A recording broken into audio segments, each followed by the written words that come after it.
ফিলিস্তিনের ভূমি একটি অত্যন্ত বরকতময় ও পুণ্যময় স্থান।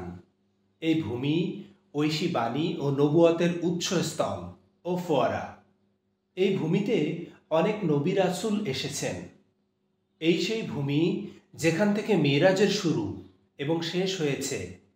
এটি আসমানের প্রবেশদ্বার। কিন্তু সেই পবিত্র ভূমি এখন অমানবিক নিপীড়নের শিকার। নিরীহ শিশু, নারী ও পুরুষরা প্রতিনিয়ত নিষ্পেষিত হচ্ছেন দখলদার ইসরায়েলি শক্তির হামলায়। এমন অবস্থায় পবিত্র কোরআন ও হাদিসের আলোকে মুসলিম উম্মাহর দায়িত্ব স্মরণ করিয়ে দেওয়া হয়েছে এই ভিডিওতে। আল্লাহ তাআলা সূরা বনী ইসরাইলের 1 নম্বর আয়াতে ইরশাদ করেছেন, পবিত্র সেই সত্তা যিনি নিজ বান্দাকে রাতারাতি মসজিদুল হারাম থেকে মসজিদুল আকসায় নিয়ে যান, যার চারপাশকে আমি বরকতময় করেছি আমি আমার নিদর্শন দেখানোর জন্য। নিশ্চয়ই তিনি সর্বশ্রোতা ও সর্বদ্রষ্টা। এই আয়াত দ্বারা বোঝা যায় ফিলিস্তিন একটি বরকতময় ভূমি, যার মর্যাদা পবিত্র কুরআনে প্রতিষ্ঠিত। কেবল ফিলিস্তিনিরাই নয়, বরং সকল মুসলিমদের দায়িত্ব এই ভূমির পবিত্রতা রক্ষা করা।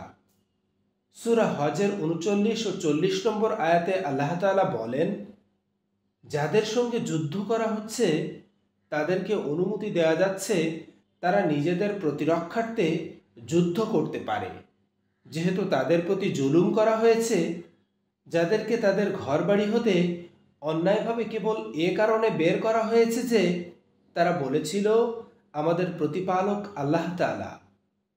মজলুম মুসলিমদের পক্ষে রুখে দাঁড়ানো কেবল আবেগ নয়, এটি ঈমানের দায়িত্বও বটে। সূরা নিসার 75 নম্বর আয়াতে আল্লাহ তাআলা বলেন, হে মুসলিমগণ, তোমাদের জন্য এর কি বৈধতা আছে যে তোমরা আল্লাহর পথে সেই সব অসহায় নরনারী ও শিশুদের জন্য লড়াই করবে না, যারা দোয়া করছে, হে আমাদের প্রতিপালক, আমাদেরকে এই জনপদ যার অধিবাসীরা জালিম এখান থেকে আমাদেরকে অন্যত্র সরিয়ে নাও। রাসূল সাল্লাল্লাহু আলাইহি ওয়াসাল্লাম বলেছেন, মুমিনরা ভালোবাসা, দয়া ও সহমর্মিতায় এক দেহের মতো। দেহের এক অঙ্গ আক্রান্ত হলে গোটা দেহ তার জন্য কষ্ট পায়। সহিহ মুসলিম 2586। তিনি আরও বলেন, একজন মুসলিম অন্য মুসলিমের ভাই, সে তার ভাইয়ের ওপর জুলুম করবে না, তাকে শত্রুর হাতে ছেড়ে দেয় না।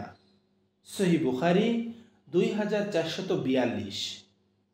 বর্তমান প্রেক্ষাপটে মুসলিমদের ঐক্যবদ্ধ হয়ে ফিলিস্তিনের পাশে দাঁড়ানোর এ আহ্বান শুধু আবেগতাড়িত নয়, বরং দ্বীনি দায়িত্ব। আল্লাহ তাআলা সূরা সফের 14 নম্বর আয়াতে বলেন, হে মুমিনগণ, তোমরা আল্লাহর সাহায্যকারী হয়ে যাও। তারপর যারা ঈমান এনেছিল আমি তাদেরকে তাদের শত্রুর বিরুদ্ধে সাহায্য করলাম, ফলে তারা বিজয়ী হলো।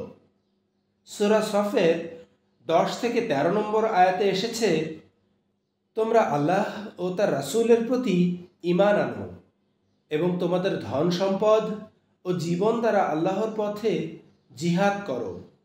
তিনি তোমাদের পাপ ক্ষমা করবেন এবং তোমাদের জান্নাতে প্রবেশ করাবেন এবং দেবেন বিজয়।